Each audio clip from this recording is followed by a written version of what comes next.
Cassie Ventura took the stand today, and let's talk about it. Now, currently, court is at lunch, but we're going to talk about everything Cassie has talked about up to this point. Now, as Cassie came into the courtroom, she is 8 months pregnant. She was wearing a tight brown dress, and actually the defense tried to get her seated before the jury came in, saying that her being pregnant would elicit sympathy from the jury, but the judge denied that. At the same time, defense tried to get Alex Fine, Cassie's husband, thrown out of the courtroom because he could be a witness later for a 2018 R allegation. And basically what the judge said was he can stay for emotional support until and if they get to that allegation, and at which point he would have to leave. Then Cassie took the stand and began talking about how they first met. She was 19, he was 36, and she saw him as this larger-than-life music mogul. Then you fast forward to her 21st birthday.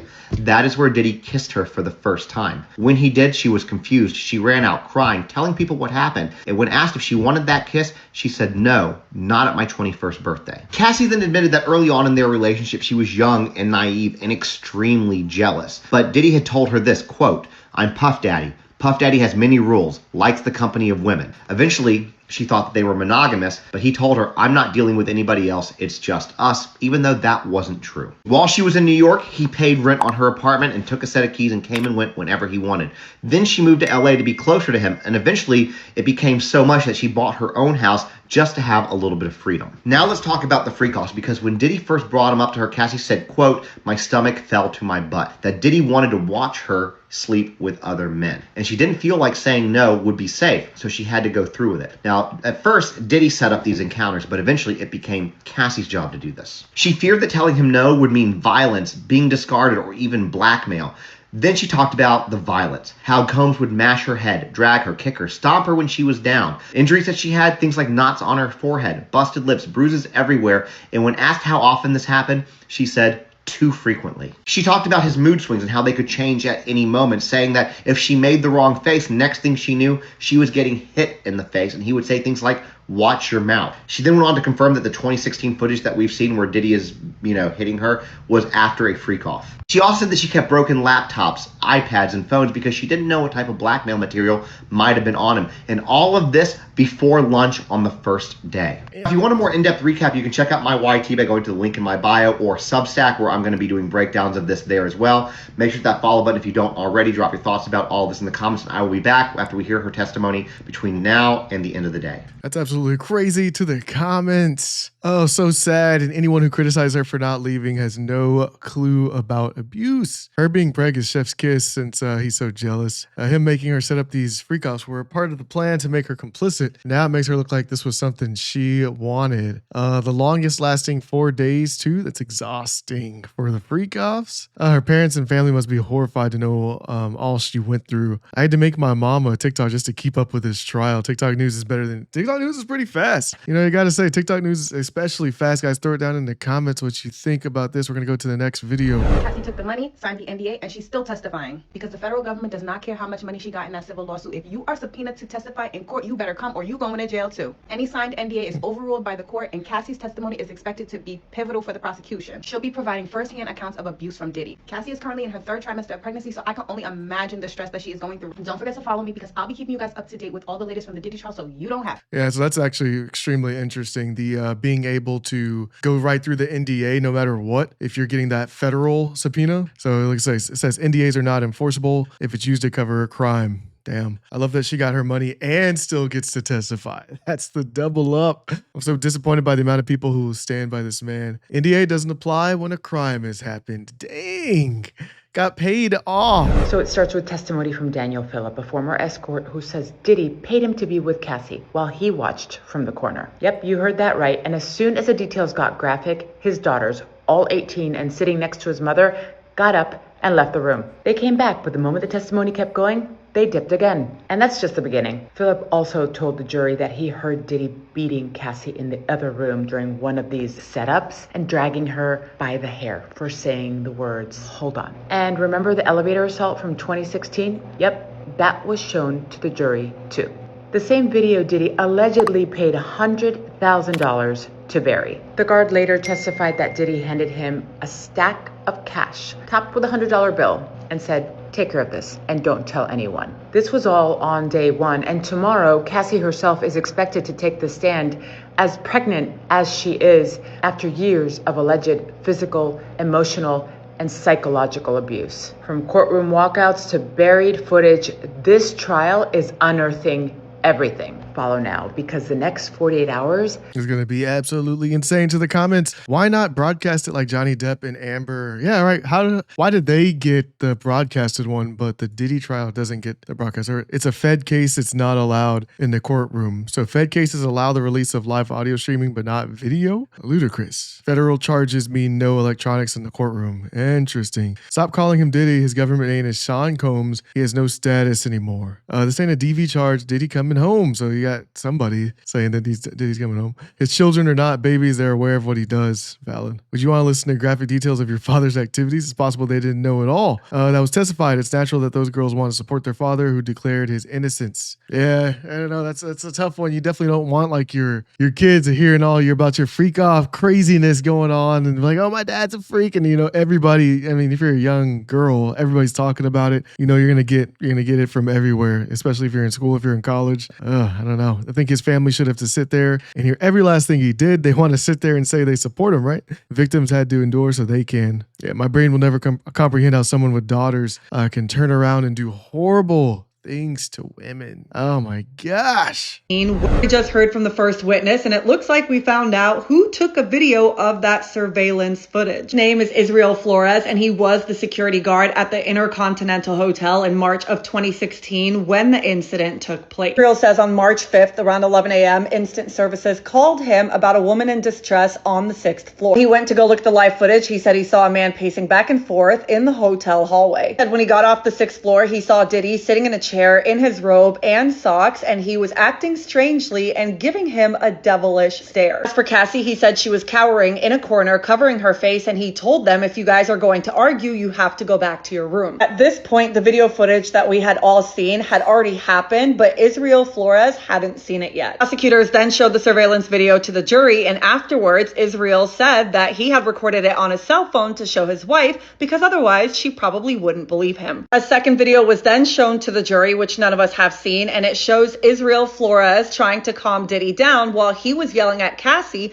in the hallway. Apparently in the video, you can then see Cassie returning to the entryway of the hotel room saying she wanted her phone and her belongings. He testified that he was escorting them back to the room and they were arguing about whether or not she was going to leave, and Diddy was telling her that she was not going to leave. He says once they reached the room, both Cassie and Diddy went inside of the room and he used his body to prop open the door. He also testified that there was another man in the room, but the man was not engaging with any of them. Israel said he told Diddy to then stay in his room, and that's when Diddy allegedly showed him a stack of money and told him not to tell anyone what he saw. He says he told Diddy he didn't want his money, and then he went after Cassie to see if she was okay. He tried to approach Cassie outside of the hotel to see if she wanted him to call the police, but a bodyguard blocked the interaction. He was able to ask her if she wanted him to call the cops, but she said she just wanted to leave, and he testified that she had a black eye. After she left, he went back to Diddy's hotel room with another guard to reiterate the hotel policy. He said that Diddy stepped into the hallway and closed the door behind him and then grabbed the other bodyguard, accusing him of recording Diddy. That's when Israel said he pinned Diddy to the wall and told him to let go of the phone. After all of this happened, Israel did file an incident report and mentioned Diddy and Cassie by name. He described the incident from start to finish and even included photos of the broken vase and the dirt on the wall. Now, in the report, he didn't mention the other man that was in the room, but he says it was because that man was not engaging with Diddy or Cassie, nor was he involved in the elevator lobby incident, so he felt like it wasn't relevant in the report. That was everything that happened with the prosecutor. It's now the defense's turn, so I will be back with updates. Interesting. A lot going on. It's crazy that the security guard did everything right from the beginning and even filed a report. Oh yeah, that's great. Like the freaking security guard stepping up and actually doing stuff and trying to make sure that Cassie was all right,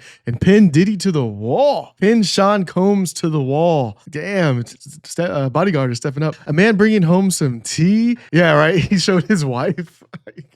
Hey babe, you won't believe what happened at work today. I don't want your money. Yeah, good on him being the only man present with morals weren't for sale. Why can't they air the trial on TV? Yep, federal case. We already saw that. Shout out to the security guard. Yeah, and the security guard now needs witness protection. After all this is coming out, guys, what do you throw down in the comments? Do you think the security guard absolutely needs witness protection now? With all this stuff coming out, and you're like, oh, he was a stand-up guy. The stand-up guys always get the bad end of the stick. Next video. It's only day one of the Diddy trial, and the fact that we learned horrific information that Cassie Ventura was forced to have a man relieve himself in her mouth is so hard to hear. And what's absolutely horrific about this case is that we were only on day one of this. We still have 8 weeks to go, and we haven't even heard Cassie Ventura's direct testimony against Diddy herself yet. If we are learning these horrific details on day one, I can only imagine what we are going to continue to hear as the days go on. We all knew that Diddy's trial was going to be horrific. It was going to be a trial that was going to be difficult to listen to, but even someone like me that has been in the court documents since the very beginning never suspected things this bad. And what really aggravates me is the fact that Diddy's defense is that these were loving relationships that were just toxic because of cheating, but I'm sorry, you wouldn't treat anybody you love like this. And in my opinion, that is why I think Diddy's defense at the end of the day isn't going to work, because you can't say that you love somebody so much that you would treat so horribly. The multiple accounts of abuse that has already been talked about only on day one. The fact that a male worker relieved himself in her mouth, that is not love. And now that all of the details are being redacted and things that we haven't even heard about, it is really hard even for someone like me to cover this. So I can only imagine how Cassie Ventura and the other women feel that have to relive this all over again. And when I say reliving it all over again, I really mean this. They are going to be looking Diddy directly in the face while they detail these horrific accounts that they have went through. And what scares me even more is the fact that Cassie Ventura is going to have to do all of this really, really pregnant. I really worry that it might stress her out so much she might go into early labor. Because just imagine if me and you are having a hard time hearing these horrific details on day one. Just imagine what she lived through for 10 years. Cassie Ventura was only 19 years old when she got with Diddy. She literally was just a baby. As someone who covers this topic so heavily and so fully, I felt like I needed to take a break and step away after court ended, but I felt in my heart that this is something that really needed to be talked about. And honestly, my heart and prayers go out to Cassie Ventura and all the other women who are about to have to stand up, look Diddy in the face, and go through this trauma all over again. But y'all let me know what you guys think about all this in the comments. Yeah, it's absolutely wild that they do have to relive it for the jury so the jury can make the right decision. Diddy enjoyed belittling women, which is common for men that are in the closet. I hope he gets locked up for life.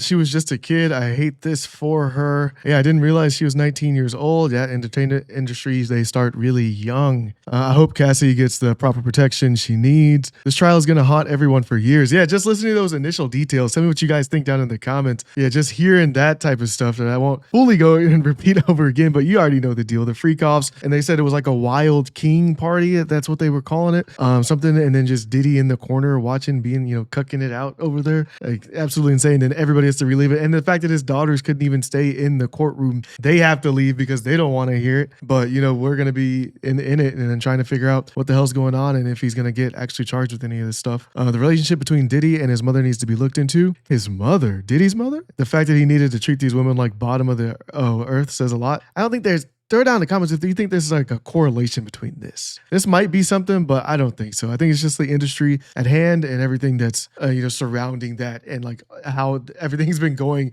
up to this, and how like those players kind of move like all shady and doing all these parties and shit. All the celebrities need to be looked into, yeah, for sure. I mean, that's why they won't drop those Epstein files. I don't know. But let me know what you guys think. Throw it down in the comments below. Like the video and subscribe for future content like this in the future. See you in the next one. Peace.